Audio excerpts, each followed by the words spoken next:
Obsidian Flames is on the horizon, and we need to talk about the best cards from the entire set. Hey, Nick from 9Card TCG, and today we're going to be talking about the 5 best cards from Obsidian Flames that you probably need to have. I'm going to say a couple of things. The first is that the Pokemon Company was kind enough to send me Obsidian Flames early to open up on the channel. So this Friday, July 28th at 9 a.m. Eastern, I will have an early box opening video go live on the channel. So if you're interested and you want to check that out, go do me a favor and subscribe to the channel, and you can, you could watch it later. And also while you're at it, just like and comment this video so other people see it. The other thing I need to say is that the buy list or the cards you need from the set are super subjective. The 5 cards I'm going to talk about are cards that probably everybody would need for the most part. There's always going to be cards that you as an individual probably want and need as well, and this doesn't account for that, right? So spoilers, Charizard EX is not on this list, but if you want to build a Charizard EX deck, well then go get the Charizards. But please do not pay pre-release prices for any card whatsoever. Let's go ahead and we're going to go to justinbasil.com where we can look at these cards with their translation. So thank you very much, Justin Basil, for all the work you do. Link to the website in the video description. Let's get to it.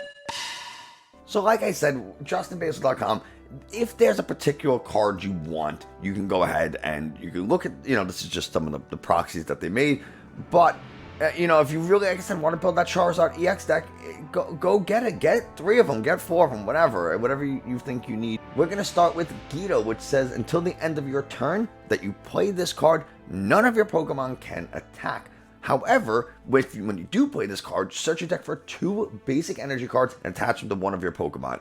Now, this is really interesting for 2 reasons. One, for a lot of decks, you're not attacking turn 1 anyway.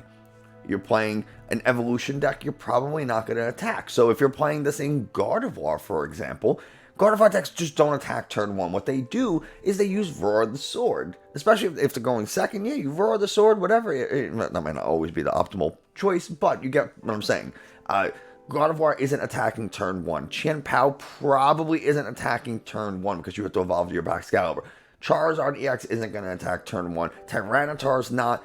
Arceus, they might, because Trinity Charge, but if you miss the Trinity Charge, for example, you whiff the energy in hand, now you play Gita, and you get 2 energies anyway. Now you don't get 3, but you still get 2. So it's a kind of like a trade-off, and you might not be as screwed as you were if you miss the energy entirely, because you have Gita. You can play Lumineon, or like Ultra Ball for Lumineon, Gita, get some energies into play, and it's not a total waste of a turn. You're not doomed, right? So I actually think this is kind of cool for Arceus decks in particular, but really any deck that doesn't attack turn 1, so you're not going to play this in a Lost Zone deck, because Lost Zone decks do want to attack turn 1 with things like Cramorant. So I would say this is something that, depending on the deck you play, can be interesting, but I would still pick up a handful, 2 to 4, just because the deck you play might change in the future, right? Lost Zone might not be as good, or you might find a deck that you like that can utilize something like Gita. Some people have speculated that there's going to be a turn 1 supporter rule change, that we're going to go back to being able to play supporters turn 1. I don't know if that's going to happen. That's just something some people have said simply because of the existence of this card. So take that with a massive grain of salt. And there you go, Gita, pretty interesting. The next is a Stadium Town Store. Again, might be dependent on the deck you're playing, but once during your turn, that player may search their deck for a Pokemon tool card and put it into their hand, which is really nice. You need to find a choice spell so you can do the extra damage to guarantee a KO. You can go ahead and get it. You need to find that big parachute, the new coming out in Pokemon 151. It says that stage 2 Pokemon have no retreat.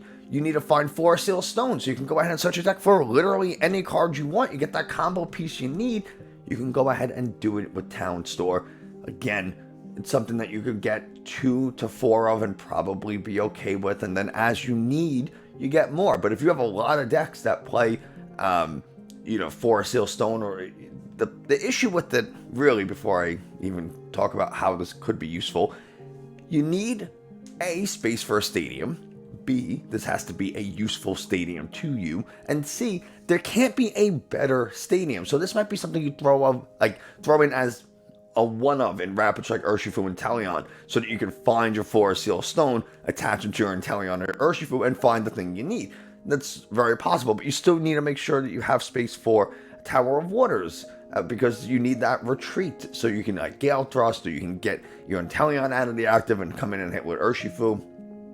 So there are some restrictions to how many, decks will play this in a high quantity, but it's still an interesting one. It's still one I think is worth having at least a playset of. The next one that I actually really, really like is Pokemon League Headquarters. It's another stadium that it says the attack cost for each basic Pokemon in play is 1 colorless more. So this is really cool against Lost Zone decks that want to utilize Sableye, utilize Raikou and Dragonite, things like that. Things that they have very precise energy counts, and now we can throw that off by making them have to attach an extra energy for the turn. So a lot of times, Lost Zone decks will just use something like Mirage Gate, attach a random energy to a Comfey in the active or a Cramorant in the active, and then they can go ahead and attach a Psychic Energy to a bench Sableye. Now they have the retreat and the attack for one item.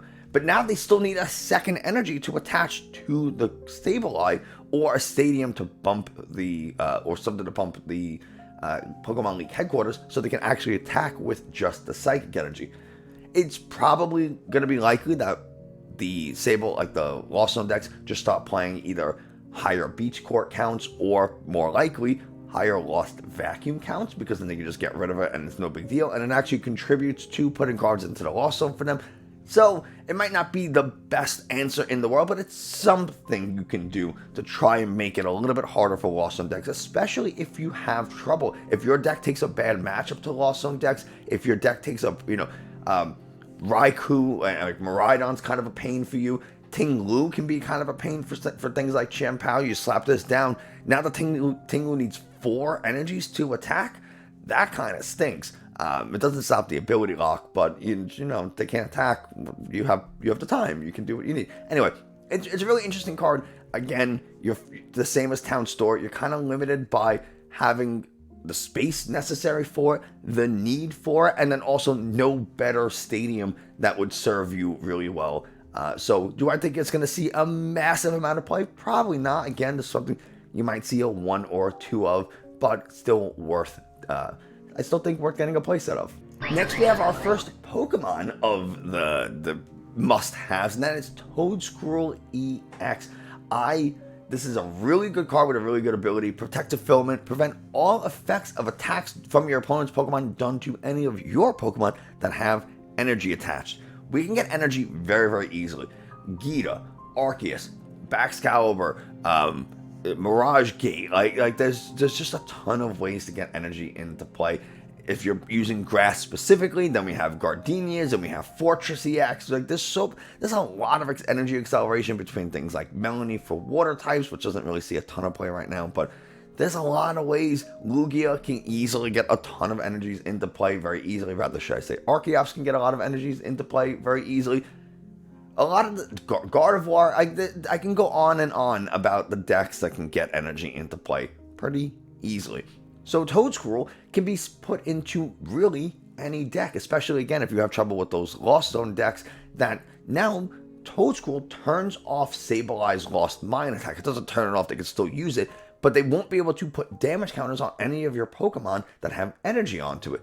So now, do we see an uptick in Lost Zone decks that start playing Path to the Peak to turn off Toedscruel? Do we see an uptick in things like that to kind of make it a little harder for decks that use Toedscruel to block the Sableye damage? Because Sableye damage is extremely important to Lost Zone decks, especially like Lost Zone Turbo decks.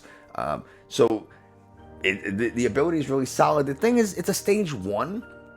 So before this thing comes into play, it's a Toedscruel that I don't think has a lot of HP. I don't remember how much it does have, if I'm being super honest.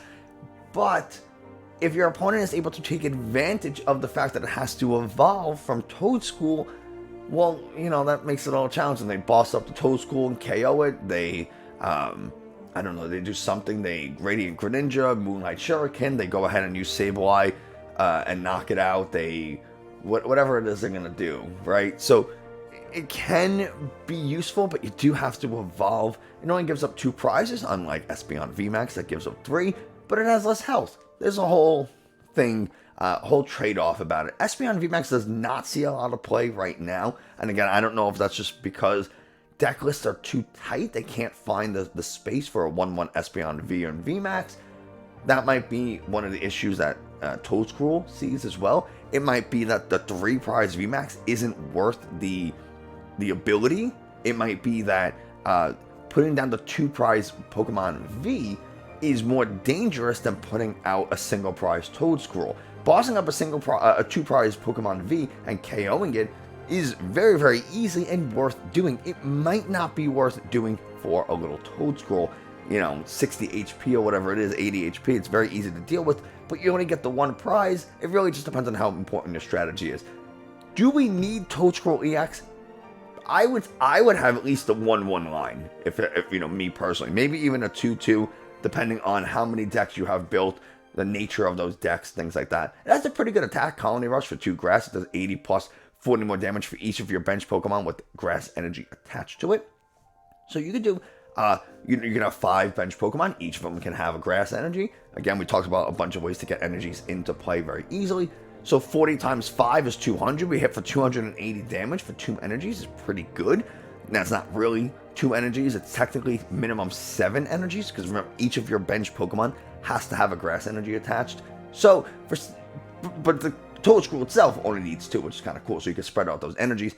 280 is knocking out all Pokemon EX, well, all Stage 1 Pokemon EX, at least I think, and it's going to be knocking out all Pokemon V-Star, so pretty cool, decent, something to consider, and like I said, I would definitely have at least a 1-1 of. And the best card of the set, Pidgeot EX, it's one of the most versatile card of the set, I should say. Maybe it's not the best card in the set, but it's a very versatile card that can fit into a lot of decks, especially because it's a Stage 2 Pokemon, decks that utilize rare candy. How many decks right now will see Pidgeot be used? I'm not sure. Gardevoir probably doesn't need it. You're already kind of tight on bench space. You already have such good draw between Kirlia, Radiant Greninja, Shining Arcana, the Shining Arcana Gardevoir, so does Gardevoir need a Pidgeot even though it uses rare candies? They might not run 4, they usually play like 2. So finding the space for a 1-1 Pidgeot might be a little challenging. But some of the newer and upcoming decks, the Blastoise EX from Pokemon 151, Charizard EX from Obsidian Flames, Tyranitar EX from Obsidian Flames, like those decks are very high rare candy count decks. Meowscarada, that's currently seeing some play, often runs 4 rare candies. The Baxcalibur decks, Chien-Pao runs 4 rare candies. So like all these decks that utilize high counts of rare candy can just throw in a 1-1 Pidgeot. But what does Pidgeot even do? It has the ability quick search. Once during your turn, you may search a deck for any card you want. It's incredibly powerful. You can't use more than 1 quick search per turn. But imagine in a single turn, you use quick search and then 4 Seal Stone. And now you just search a deck for 2 cards. You just used a Starbirth. And then every turn after that, and every turn before that you have the Pidgeot in play, you can still use half of a Starbirth. You have a 4 Seal Stone every single turn. All you have to do is get a Pidgeot EX into play. So you bench a Pidgey, and then the next turn you go ahead, Pidgeot EX, thanks to Rare Candy, because you're running 4 of them, you're probably going to have them. You draw some cards, you find the Pidgeot EX, and now you search your deck for any cards you want. So getting a Pidgeot in play doesn't actually hurt you, because you then search your deck for the other cards you need using Pidgeot's ability. It's really, really cool.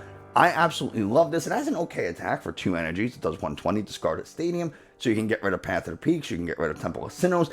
I love Pidgeot EX, and it's something that I am looking forward to having at least a 2-2 line of. But again, depending on the number of decks you play, what decks you play, you could probably get away with the 1-1, but me personally, I'm having a 2-2. So there you have it, the top 5 cards from Obsidian Flames in terms of cards that most people would be able to benefit from or want to have. Again, if you want to play a Charizard EX deck, go get the Charizard cards. Nobody's stopping you. I would just wait until after the pre-release period. But yeah, that's going to do it for today. Thank you so much for watching. Hope you enjoyed, found it informative. If you did, like, subscribe, comment, all that kind of stuff tells YouTube this is a good channel and other people should watch it. Let me know in the comments below what cards from Obsidian Flames are you looking forward to getting. Like I said, I opened the box, the packs that Pokemon sent me. They were pretty good. So I want to hear from you. What are you hoping to pull? And yeah, that's going to do it for us tonight. Thanks so much, and I'll see you next time. I want to give a special shout out to the YouTube members Black Wins, Mike the Highest, Fernando Ortiz, Chin Pokemon, and Eric N. Thank you all so much for your support. It really means a lot to me. And if you want to become a channel member, you can go ahead and click the channel member button somewhere at the bottom of the page. I'm not really sure. I haven't done it myself.